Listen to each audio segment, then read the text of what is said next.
27/8/2020 ইংৰাজী তাৰিখে গোৱালপাৰা জিলা কংগ্ৰেছৰ বৰ্ধিত সভা অনুষ্ঠিত হয়।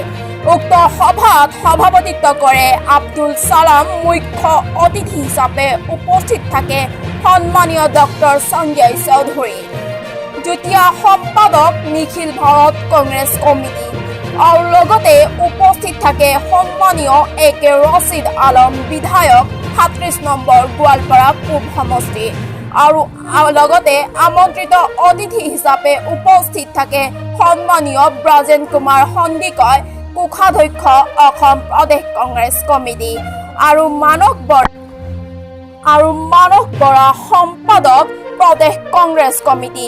এই সভাত AK ৰছিদ আলম চাহাবক এখনি ফুলাম গামোচা লগতে এখন শৰাই দি সম্বৰ্ধনা জনাই গোৱালপাৰা জিলা কংগ্ৰেছৰ সাধাৰণ সম্পাদিকা সুফিয়া খাতুন শিল্পীয়ে।